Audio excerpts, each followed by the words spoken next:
మేము గొడవల పార్టీ, పరశురాముడు గొడవలని చెప్పాము ఆయన చెబుతుంటే. మాది గొడవల పార్టీ, ఆయన తడిగొడల పార్టీ. గొంతు కోసేస్తాడు.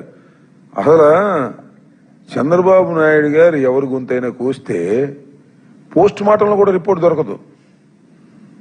డాక్టర్లు ఎంత వెదికి పోస్ట్ మార్టం చేసినా అంత బ్రహ్మాండంగా తడిగుడ్డలతో గొంతులు కోసేటటువంటి స్వభావం కలిగినటువంటి నారా చంద్రబాబు నాయుడు గారు మాది గొడవల పార్టీ, మాది రౌడీల పార్టీ. ఇవుళ్ళే రౌడీలు, రౌడీలు మనం చూశారుగా మీరు. మా కార్లు పగలు కొట్టారు, మా ఇంటి మీద దాడి చేశారు, ఎక్కడ పెడితే అక్కడ పోలీస్ స్టేషన్ మీద దాడి చేస్తున్నారు. ఇప్పుడు ముద్దాయిని వదిలించండి, మాకు అప్పచెప్పండి ముద్దాయిని, ఆ సంగతి తెలుస్తా ఉంటున్నారు. ఎవరు రౌడీ పార్టీ? ఎవరు రౌడీ పార్టీ అని అడుగుతా ఉన్నా చంద్రబాబు నాయుడు గారు.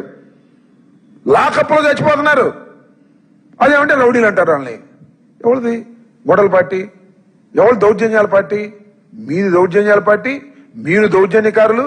కాకపోతే మెత్తగా ఉపన్యాసాలు చెప్పేటటువంటి కార్యక్రమంలో నిమగ్నమై ఉన్నారు తప్ప మీ అంత దుర్మార్గమైనటువంటి రాజకీయాలు, మీ అంత దారుణమైన హత్యలు చేసే రాజకీయాలు చెప్పారంటే బోళెను ఉన్నాయి.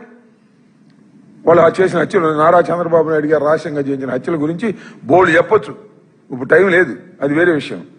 ఇలా చంద్రబాబు నాయుడు గారికి ఇప్పటికైనా అయ్యా బాబు గారు కాస్త బుద్ధి తెచ్చుకోండి అయ్యా. ఈ 2 సంవత్సరాలు ఏం చేసావో చెప్పబోయా. జగన్మోహన్ రెడ్డి గారి మీద, వైఎస్ఆర్ కాంగ్రెస్ పార్టీ మీద బురద చల్లడానికి మీరు ప్రయత్నం చేసినా ఏం ఉండదు. మొత్తం గోల్మాల్ అయిపోయింది, మీ పార్టీ మొత్తం గోల్మాల్ అయిపోయింది. ఎవ్వరూ మీ పార్టీని మెచ్చుకునే పరిస్థితి లేరు. మీరు ఇచ్చినటువంటి వాగ్దానాలన్నింటినీ కూడా మీరు తొంగలో దొక్కారు. అదేమంటే లడ్డూలో కల్తీ, గొడ్డల పార్టీ, జగన్మోహన్ రెడ్డి గారు తల్లి చెల్లి ఇలాంటి సొల్లు కబుర్లు అన్నీ చెప్తున్నారు. రాజకీయం మాట్లాడమంటే రాజకీయం మాట్లాడరు. అలా మీ కుటుంబం గురించి మీరు మళ్ళా మాట్లాడితే మీ కుటుంబం గురించి చాలా మాట్లాడతాం, గుర్తుపెట్టుకోమని కూడా ఈ సందర్భంగా చెప్పదలుచుకున్నా. చాలా మాట్లాడతాం మీ కుటుంబం గురించి, మీరు చేసినటువంటి, మీ కుటుంబంలో మీరు చేసినటువంటి దుర్మార్గాల గురించి రోజు ఎండగట్టేటటువంటి పరిస్థితికి వస్తుంది, గుర్తుపెట్టుకోండి.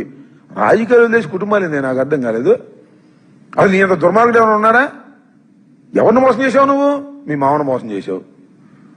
హరికృష్ణ మీ బామ్మదయ్యా, ఏం చేశావు? మోసం చేయనా? వెంకటేశ్వరరావు పుస్తకం చదవండి, వెంకటేశ్వరరావు గారు రాశాడు ఒక చరిత్ర 100 నిజాలు అని అనుకుంటా, బహుశా నాకు గుర్తున్నవరకు. వెంకటేశ్వరరావు గారు తోడేళ్లుడు, ఈయనకన్నా పెద్ద ఆయన. ఎన్టీ రామారావు గారు పార్టీ పెట్టినప్పుడు ఆయనంటే ఉన్నటువంటి వ్యక్తి వెంకటేశ్వరరావు గారు. కానీ అక్కలేడు, ఇందిరాగాంధీ గారి దగ్గర ఉన్నాడు.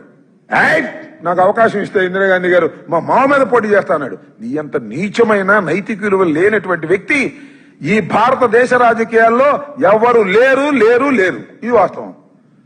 ఇవాళ తెలుగుదేశం పార్టీని అందరిని ఆక్రమించుకొని హరికృష్ణ నెట్టేశాడు. సరే, బాలకృష్ణ ఏమో ఆయన ఒక అమ్మాయికి చక్రవర్తి అనుకోండి, వాళ్ళ అమ్మాయిని మీ అబ్బాయికి చేసుకుని ఆయన సినిమాలకు అప్పు చెప్పావు. వెంకటేశ్వర పక్కన నెట్టేశావు. కుటుంబంలో అందరినీ నెట్టేసి నీ కుటుంబాన్ని, నీ కుటుంబం అంటే ఎవరు? నువ్వు మీ అబ్బాయి, కడవలు ఎవరు కుటుంబం కాదు. మీ తమ్ముడు కుటుంబం కాదు, మీ చెల్లెలు కుటుంబం కాదు, మీ చెల్లెలు కొడుకుల కుటుంబాలు కాదు, మీ తమ్ముడు కుటుంబం కాదు. మీ తమ్ముడు కుటుంబం వాళ్ళు ఎప్పుడైనా చూసావా? ఎప్పుడు పిలిచావా? ముఖ్యమంత్రిగా ఉన్నావు కదా ఎన్నిసార్లు.